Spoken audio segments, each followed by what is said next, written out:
1966 dans le quartier de Catskill à New York, quartier défavorisé, important de le préciser. La naissance du petit Michael Gerard Tyson, qui marquera l'histoire. Ouais. Alors, quartier difficile, centre de redressement à l'âge de 13 ans, important, il fera la rencontre de Bobby Stewart, un boxeur amateur, qui verra en lui un potentiel monstrueux, ce qui n'est pas très difficile quand l'homme fait déjà 80 kilos à 13 ans. T'imagines là, c'est un bétail déjà à son âge. C'est déjà le beau bébé, c'est le genre de mec que quand tu le croises dans la rue, tu changes de trottoir. Ah ouais. À 13 ans. À 13 ans. Alors là, imagine bien, c'est qu'on va arriver très très vite sur ce qui va découler derrière. On va lui présenter un homme, l'homme de sa vie, Constantine Cus D'Amato, qui deviendra son coach, mentor, père spirituel. Un homme qui marquera plus jamais sa vie. Qui nous fait penser un petit peu à Mickey dans Rocky, hein, quand il pense. Hein. On peut en voir clairement un parallèle. Surtout avec ce qui va se passer dans la suite de la carrière de Mike, oui, on peut y voir un parallèle. Ouais. Clairement, ouais. À son contact, il va apprendre l'histoire de la boxe, comme Mickey avec Rocky, qui fait lui, qui prend le petit gars de Philadelphie, là pareil, il prend le petit gars de New York, il le forme au noblard, à la vie de boxeur, à la vie surtout pour Mike de superstar très très tôt. On est en 1980, Mike a 15 ans et il est déjà champion national junior. L'année suivante, 1982, en demi-finale, c'est important de le préciser, on va évoquer la demi, parce que la demi, elle est légendaire. Il est contre Joe Cortez. Joe Cortez, tu te souviens? Un monstre. Franchement, il y avait déjà un beau gabarit. Cortez, il avait un beau gabarit. Franchement, il était plus donné gagnant contre Tyson. C'est ça qui est étonnant quand même. Ah bah, Joe Cortez part clairement favori, mais Mike, avec ses 92 kilos à 16 ans, 8 secondes plus tard, il part vers la finale. T'imagines 8 secondes pour expédier un mec comme ça, quoi. C'est énorme. Hein. Ça laisse déjà montrer le potentiel du mec. Ah, ça suggère ce qu'il a sous le pied, ouais. Complètement. Ouais. Surtout que derrière, il enchaîne sur la finale contre Brown. Il prend le premier avertissement de sa carrière pour arrogance. On va pas le cacher, ça va devenir une petite habitude chez Mike. Ouais, puis après, c'est vrai que tu vois que le mec, même si il est bien encadré avec Gus, etc., il y a quand même son côté bad boy de New York qui arrive. Hein, il est là, il y a déjà une attitude de professionnel, alors qu'au final, il n'a encore rien gagné. Et ça laisse présager que, ça montre quand même déjà beaucoup de choses sur la personnalité du mec, alors qu'il est encore adolescent au final, tu vois. Alors là, on peut prendre l'image clairement du diamant brut. On est sur le diamant brut, on est sur la pierre pas encore taillée. Donc on va évoquer le taillage de la pierre, tiens. Ouais. Alors, il hérite là de son premier surnom, Kid Dynamite. Kid Dynamite a 17 ans. 17 ans, c'est déjà une star mondiale. On parle de lui partout à la télé, aux États-Unis. Les enfants rêvent d'être Mike Tyson. C'est important de le préciser quand même. C'était à ce moment-là la Britney Spears de l'époque. Hein. Et c'est ça. C'était la Britney Spears. C'était la star américaine du moment. Imagine chanter Tyson Baby One More Time, ça va être tendu quand même. Tu l'imagines en écolière? Ah ouais. Donc ouais, du coup, tu disais? Donc là, il a 17 ans, il va apprendre au contact toujours de Bill Cayton, de Cus D'Amato, à affiner son style, à devenir une arme de guerre, tout simplement. Ouais, clairement. À devenir un char d'assaut, il va apprendre l'offensive furtive, ce que Cus D'Amato appellera l'offensive furtive, qui deviendra la marque de fabrique de Mike. Ouais. C'est quelqu'un qui ne sera jamais touché par ses adversaires ou très très peu. Mm-hmm. Qui va être bercé par le savoir de Cus D'Amato jusqu'au décès de ce dernier, le 4 novembre 1985. Ouais. Décès de Cus D'Amato, une date qui va marquer la vie tout simplement de Mike Tyson. Bah clairement, ouais, parce qu'en plus, ce qui est intéressant, c'est que Gus a su adapter le style de combat de Tyson au final, avec son gabarit, sa façon d'être, sa petite taille qui était déjà... Enfin, à l'époque, dans les années 80, on était quand même exposé avec pas mal de boxeurs qui faisaient passer 1m80. Tyson, il doit être aux alentours du 1m70. Donc, au final, c'était plus une boule de muscle. Donc, voilà, comme tu le disais juste avant, le mec va pas au JO. Bon, il était déçu sur le moment, mais pour pas longtemps, parce que quand tu regardes bien, en 1986, première chance de pouvoir... Il passe professionnel déjà. En 86, il passe pro. Il tombe contre Trevor Berbick, un monstre déjà qui avait déjà une belle expérience derrière lui. Et premier round, il l'éclate. Du coup, là, mec, champion WBC, champion du monde. À 20 ans. À 20 ans déjà, ouais. Et c'est vraiment... Ouais, en plus... Plus jeune aujourd'hui. Hein. Ouais, c'était l'époque du petit Mike avec sa petite coupe afro et tout. Franchement, c'était la belle époque. Hein. Et donc après, là, tu vois où le mec... Il y a le temps de rien. Il me fait penser un petit peu à Mbappé. Comme on disait dans la première vidéo, j'ai pas le temps. Le mec 86, première ceinture WBC. Et 87, il enchaîne avec la WBA et la IBF, qui est vraiment la ceinture incontestée des lourds dans le monde. Voilà, le mec, il a porté... Ouais, il y avait 20 ans, le mec qui arrivait, il a défoncé tout le monde, il a tapé dans la planète sport comme il fallait. Donc voilà, on arrive donc dans les années 80. À l'époque, on avait d'autres aussi, d'autres sportifs qui étaient comme ça énormes en immersion, comme Jordan par exemple, tu vois, en termes de charisme, etc. Donc ici, donc, ben, il gardera ses ceintures pendant 3 ans. Il garde ses ceintures quand même pendant 3 ans avec plusieurs défenses de titre. Et en 90, en fait, première défaite. Donc t'imagines, la première défaite à l'âge de 24 ans, si je dis pas de conneries. Voilà, première défaite contre James Buster Douglas, où au final, il perdra à la 11e reprise. Quand je parle de ce combat-là, j'ai encore les images de, tu sais, Tyson, en fait, tu vois, il se casse la gueule, il se relève, il titube comme un mort avec son dentier, avec son protège-dents qui dépasse comme ça. Au final, tu as l'arbitre qui arrête le combat, il le prend et c'est tout, quoi. Mais bon, après, ce qui est malheureux, c'est que, voilà, après, pendant 2 ans, bah, du coup, bah, le business, l'argent, la gloire, les femmes, les boîtes, la drogue, etc. Pendant 2 ans, en fait, il va connaître 2 années vraiment floues. Et après ça, on peut pas lui jeter la pierre, coach. Enfin, qu'est-ce que t'en penses? Bah, c'est ce que tu disais tout à l'heure, et pour reprendre le parallèle avec Mbappé, qui nous dit pas qu'à 24 ans, Mbappé sera dans le même état. On est sur C'est une ça. clarification trop jeune d'un mec pas prêt. Après, Mbappé, là où il a cet avantage, c'est son entourage. Il est déjà Ouais, préparé à ça. Son demi-frère professionnel à Rennes, j'y reste Kembo et Coco, il me semble. ouais, Enfin, c'est c'est un ça. mec qui a fréquenté les vestiaires, qui a fréquenté le milieu pro depuis son plus jeune âge. Donc il sait de quoi on parle. Ouais, Tyson, non. ouais, Un mec qu'on a sorti de la rue, qu'on a mis devant les projecteurs, on lui a dit boxe. Il faisait déjà ça dans la rue, il a continué sous les projecteurs. Donc lui, le problème, il n'est pas là. C'est sur ce qui se passe autour. Et ça, il n'était pas préparé, à mon sens. ouais, ben c'est pas Gus D'Amato, il avait pas fait, il avait pas dit une phrase justement sur ça, sur le fait que, enfin, il avait formé à être boxeur, mais pas être un homme ou. Il a fait de lui un boxeur, pas un homme. C'est ça. Ouais, voilà, il a fait de lui un Exactement, boxeur, mais c'est pas ça. un homme. Ouais, ouais. Après, Donc, Constantine D'Amato était entraîneur de boxe, hein, pas assistante sociale. Faut... ouais, c'est ça. Mais je ferai toujours une petite référence à Jordan parce que bah, c'est un de mes idoles. Mais Phil Jackson, par exemple, tu vois, donc l'entraîneur des Bulls à l'époque, il avait justement cette façon de coacher, tu vois. Il laissait les mecs avec leur talent, bon, il encadrait un petit peu la chose, etc. Mais en fait, lui, c'était plus un meneur d'hommes avec la gestion de chaque personnalité, etc. Tu vois, comment il gérait Rodman, comment il gérait Pippen, comment il gérait Jordan, comment il gérait d'autres. C'était pas pareil. Donc lui, vraiment, le côté assistante sociale, comme tu dis, tu vois, c'était cette façon de manager. Mais bon, après là, on parle de boxe, hein, et puis des poids lourds, c'est pas du tout pareil, hein. Mais bon, après, ouais, donc voilà, comme je te disais, pendant 2 ans, du coup, bah, il y a des périodes assez particulières, surtout qu'après, il est sollicité énormément dans des talk shows et compagnie.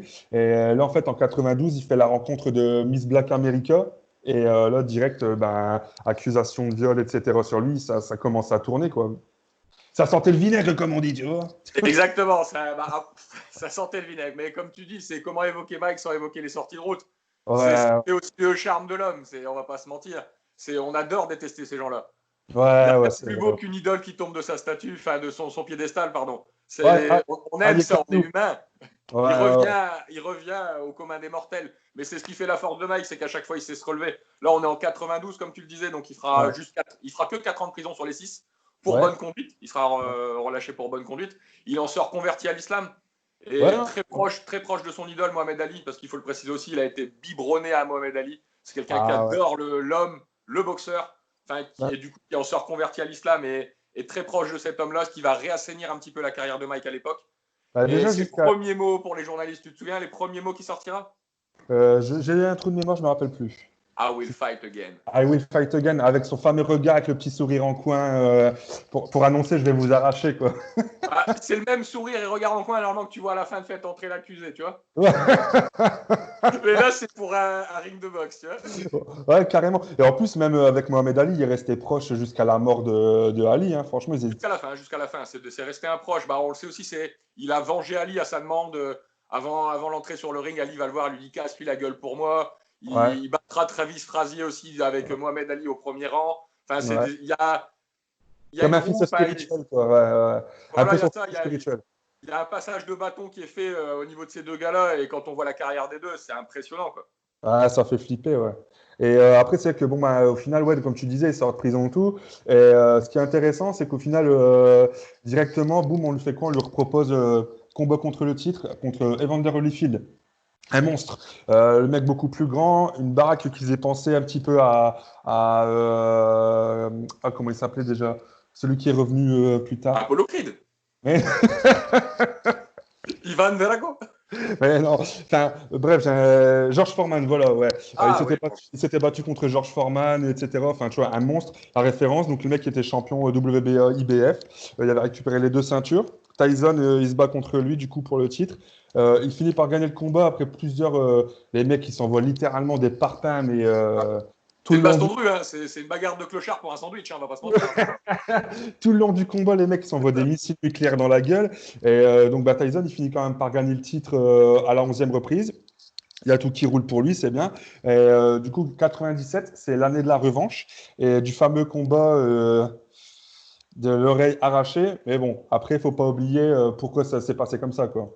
Ouais, parce que là, on retient l'oreille arrachée d'Evander Holyfield. Enfin, aujourd'hui, il est retourné à l'anonymat quasiment pour moi, ce garçon, parce que je le précise, je suis totalement néophyte en boxe et c'est pas un art que j'affectionne en particulier. Mais quand on parle boxe, pour moi, on parle Ali, on parle Tyson. Et Tyson s'est agacé de l'anti-jeu d'Holyfield. Et c'est vrai que moi, sans connaître la boxe, on voit un mec qui a pas envie de combattre. On voit des coups de tête tout le long du match. Enfin, c'est un refus de se battre. Et Tyson, comme on l'a dit, c'est un gars de la rue, c'est un gars qui boxe, c'est pas un mec qui parle. Bah, là, sa bouche, elle a servi à autre chose que parler, il a mordu. Hein. Bah là, c'est clairement un règlement de compte, hein, de toute façon. Pour que le mec il en arrive quand même à lui mettre des coups de tête, etc. Enfin, ça dépasse vraiment le On cadre dépasse le du. sport. On On n'est dépasse plus le dans. sport. Ouais, on n'est plus dans le sport pro, quoi. Donc, ce qui fait qu'au final, bah ouais, ce qui est malheureux, c'est que du coup, bah, à cause de ça, encore une fois, la mauvaise réputation, elle est sur Tyson. Le combat, il Révocation a. de ta licence. Ouais, le combat est arrêté, lui retire encore bah, sa licence. C'est tout un cinéma encore une fois. Donc voilà, après, bon, bah, jusque 99, on lui propose plusieurs combats qui sont plus intéressants pour la bourse que pour la gloire et la legacy, comme on dit, tu vois. Ouais, à Hein, part celui contre François Botta. Moi, je peux témoigner, François Botta, le bison blanc, c'est une bagarre, mais franchement, phénoménale. ouais, je l'avais C'est une oublié bagarre, celui-là. c'est une bagarre, c'est pas autre chose. C'est des mecs qui sont. Et avec le respect, à la fin, ils se prennent dans les bras, ils Ouais, s'entraident. c'est ça. On sent un peu ce qu'on voit en UFC aujourd'hui. Ouais, c'est vrai, ouais, carrément. Et Mais ça, il est un peu plus crédible là, quand même, Botta, quand même, que par rapport à d'autres et tout. ah Mais bah, on a un vrai adversaire, on a une masse en face, on a un mec qui a à ce moment-là 34 victoires pour 32 KO. Enfin, on est sur le bison blanc, il porte bien son nom. Mais tout doucement, on commence, enfin, je sais pas si tu es d'accord avec moi, tout doucement, on commence à arriver sur la petite descente physique, etc. de Tyson, quoi, tu vois, parce que bon, il y a une émergence de plusieurs champions à côté. Tu as des mecs comme justement Lennox Lewis, ben, on va l'évoquer, hein, qui sont là aussi depuis plusieurs années, qui ont fait ce qu'il fallait pour être connus et gagner les titres. Et donc, en 2002, on propose une ultime fois. Hein, là, ce sera la dernière chance de Tyson de pouvoir glaner une ceinture. Et ce qui fait qu'au final, bon, ben, on connaît l'issue du combat. Hein, 8e reprise, KO, sachant qu'il y avait plusieurs knockdowns avant ça. On terminera sur un Tyson en surpoids, c'est pas ça? Ouais, bah, c'est la première fois où il est pesé à 106 kilos. Hein. Après, il faut aussi préciser que pour le combat, la plupart des combats de Don King à l'époque, parce que bah, on peut. J'aime pas Don King, donc je vais le préciser, on va pas l'évoquer longtemps. C'est un peu le mec qui a pris le puits de pétrole et qui a soutiré jusqu'à la dernière goutte, mais bref. Ah ouais, c'est ça. Il organisait tout à Las Vegas. Et Vegas a refusé d'organiser le combat. Ça a dû être délocalisé au Tennessee parce qu'à ce moment-là, Mike a 35 ans et Lennox Lewis en a 36. Ils ont peur des conséquences. On a un Mike à 106 kilos. Enfin, c'est de la pré-retraite.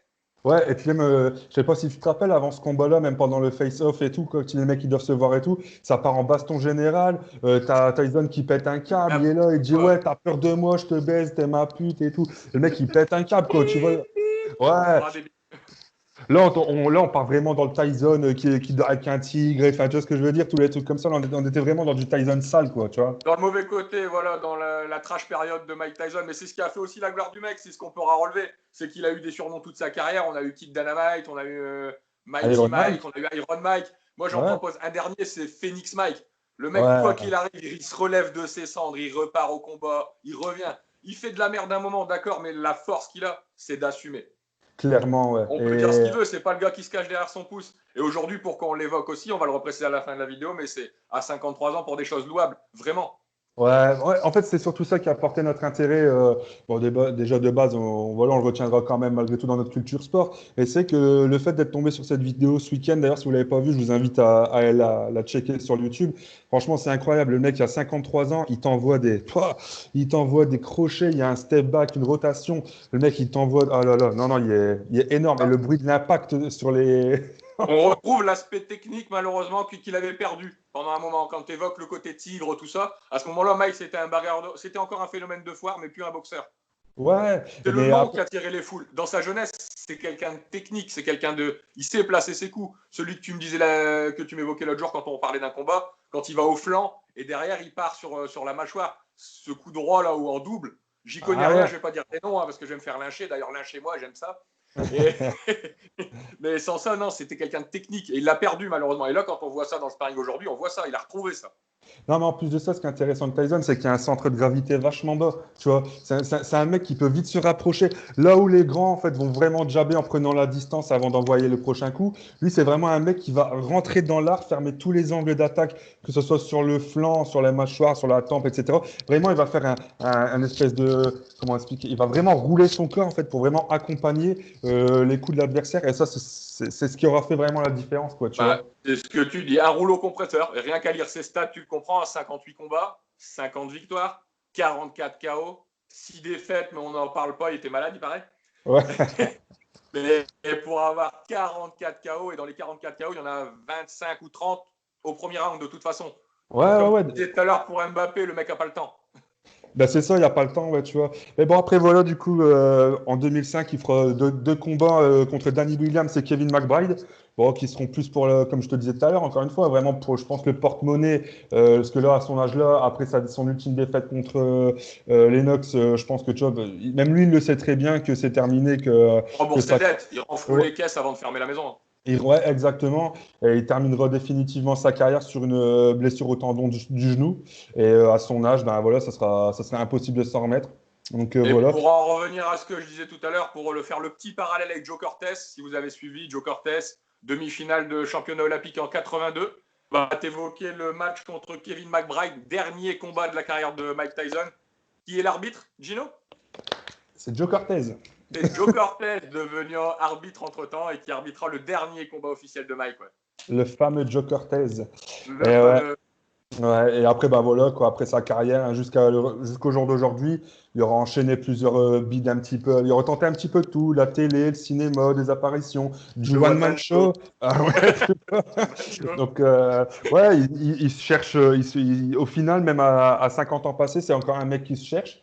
Et rétrospectivement, quand tu vois donc, de sa naissance, son historique jusqu'à aujourd'hui, je pense qu'il sera comme ça jusqu'à la fin de sa vie, tu vois. Je Ah oui, pense. bah, c'est comme ça. Il a été taillé comme ça à la naissance, il le restera. C'est aussi ça, mais il sait qu'il a un impact médiatique. Il a depuis ses 15-16 ans, il a 53 ans, il l'a toujours. Peu de Ah ouais. sportifs peuvent se vanter de ça, même artistes de variété ou de quoi que ce soit. Faire une carrière aussi longue et avoir un aussi fort impact médiatique encore aujourd'hui. Il a voyagé à travers le monde aussi, le mec. C'est ça aussi qu'on a oublié de préciser. C'est que partout où il est passé, il a amassé des foules. C'est comme Clairement, ouais. Ali Boumaï à l'époque quand il part en Afrique. Ouais, Tyson ouais, a c'est fait ça. exactement la même chose quand il part à Tokyo. À Tokyo, c'est Ouais. des scènes d'émeutes, hein, c'est violent. On Ah dirait qu'il ouais, y a je les vois ça. Beatles qui arrivent en vrai. Ah Non, il n'y ouais. avait pas de coccinelle, il y avait juste Mike. Ouais, bah même j'avais vu un truc cette semaine aussi, genre bah, je regardais du coup une vidéo sur lui, et tu le vois arriver à l'aéroport de Londres, t'as George Michael et tout qui est là avant. Putain, il y a personne qui calcule George Michael, il y a Tyson qui arrive. Ah, Un inconnu, qui ah, est ah, George Michael. ah, ok, George Michael, ouais. Bah voilà, Bah mais non. comparativement, George Michael, à ce moment-là, on est au top de sa Ah carrière. ouais, Si c'était on va une grande vraiment dans star. le détail, il est au top. Enfin, il est au top. Si George Michael a un jour été au top. Mais Ouais. Non, mais une star mondiale, quoi, simplement, tu voilà, vois. voilà, on va le dire comme ça. On va le Ouais, dire comme ça. non, mais après, enfin voilà. Puis du coup, moi, à mes yeux, ben, je vais te poser une question pour finaliser le tout. Toi, point de vue champion dans le classement, tu le mettrais où, du coup, en top 3? Alors, je vais répondre à ta question, mais je vais repréciser que je ne connais pas bien la boxe. Mes références, c'est Brahim Asloum et Rocky Balboa. Voilà, pour situer un peu le truc. Donc, ouais, moi, je le place premier. Je le place premier parce que pourquoi Mohamed Ali, il y a eu le côté politique. Et c'est ce que je respecte et que j'aime chez Mike Tyson. Il n'y en a pas. Il ne fait pas de politique. C'est ses points qui parlent. Tu connais pas Maillard Manchipour non plus? Ah oui, Maillard Ah bah ouais, Monchipour. Oui, Maillard Manchipour. il commente les JO, il me semble. À l'ancienne, quoi. Donc, ouais, non, j'en connais trois, un peu comme la NBA la dernière fois, avec mes trois noms placés. Ouais. Ouais. Et donc, du coup, ton classement, j'ai pas entendu. Ah, Mike Tyson et personne derrière. Personne derrière. Ah, pour moi, dans le sens où j'en connais pas grand monde, alors j'invite tout le monde à commenter, à mettre son classement. Alors on va prendre que les trois premiers, on va pas faire un rallonge, et comme ça on en discutera dans la prochaine vidéo si vous voulez, mais moi j'ai que Mike en tête parce que bah, je te dis, les seuls combats où je me suis levé la nuit pour regarder, c'est ce gars-là, je vais pas mentir. Même Floyd Mayweather, les mecs comme... Ouais, Dans non. la cam, tu vois. Mike, il avait. Waouh, et tu le voyais, comme je disais tout à l'heure, à la fin du combat, les tempes nickel, il pouvait faire son interview comme il avait commencé le combat. Un boxeur propre. Ouais, clairement, ouais. Alors, je Ouais, sais bah, pas ce que tu en dis, donne-moi ton classement, vu que toi, en boxe, bah, on le voit. Enfin, on le voit. Non, vraiment, moi, je te dis, bah, pour faire court, mon top 3 moi, à mes yeux, ça restera toujours en premier Joe Frazier. Un mec qui a tendu la main, justement, pour ceux qui ne le savent pas, je vous conseille le reportage sur la trilogie, justement, du combat avec Mohamed Ali. Là, on va apprendre énormément de choses sur les deux facettes de Ali, justement, et qui était réellement Joe Frazier, un mec qui s'est battu quasiment toute sa vie avec un œil en moins qui était vraiment éclaté, où il était à 98% aveugle. Donc voilà, puis outre la carrière, c'est vraiment un exemple de simplicité, etc. Et même c'était un mec qui allait vraiment, avec ses capacités physiques, il fonçait dans l'art et il allait vraiment au courage. Donc moi, en premier, je mettrais Joe Frazier. En deux, Mohamed Ali, parce que ben, pour tout ce qu'il a représenté, on a plus besoin de faire l'historique de sa carrière. Et en trois, ouais, j'hésite entre Jack Dempsey, qui était précurseur à l'époque, et Tyson. Mais bon, allez, pour l'amour de la boxe, je mettrais Jack Dempsey, et juste derrière, je mettrais Tyson. Ouais, voilà. C'est tout ce que c'est tout ce que je ferais, ouais. Donc du coup, même vous, il ne faut pas hésiter à, si vous en avez envie, mettre votre petit top 3 des boxeurs que vous pensez être les meilleurs dans l'histoire. Pas forcément en poids lourd, hein, ça peut être dans n'importe quelle catégorie. On n'a pas évoqué les Pacquiao et compagnie, hein. Poids éther, poids coq, on prend tout. Peu importe, ouais. Donc voilà, aujourd'hui, on clôturera cette vidéo en disant simplement que ce mec-là était juste une légende et il restera dans l'histoire de la boxe. Je sais pas ce Ah que bah tu en oui, penses. bah, d'où l'intérêt de faire une vidéo. Hein. Tu vas pas faire une vidéo sur un mec qui a fait 2 combats au coin de sa rue. Non, non, c'est vraiment, c'est un monstre qui a marqué l'époque. Hein. C'est, bah, et j'ai hâte de voir ce qu'Mbappé va devenir pour continuer à faire des parallèles, tu vois. Parce que pour Ouais, l'instant, ça y ressemble beaucoup hein, sur l'éclosion, sur le côté monstrueux. on l'évoque beaucoup, ouais. Et donc voilà, hein, j'espère que vous aurez pris plaisir. Nous, dans tous les cas, on aura pris plaisir de faire une petite vidéo rétrospective sur l'ensemble d'une carrière. Je pense que par la suite, on fera sur différents sportifs de tout sport différents. Nous, on a vraiment pris plaisir à préparer cette vidéo. Et là-dessus, ben, je vous dis à la prochaine. À la prochaine, n'hésitez pas à balancer des noms, des sujets, tout ce que vous voulez, on en parlera. Et si vous avez l'idée de live ou de choses comme ça, on est preneur. Ça marche. Allez, peace. À tantôt. Ciao.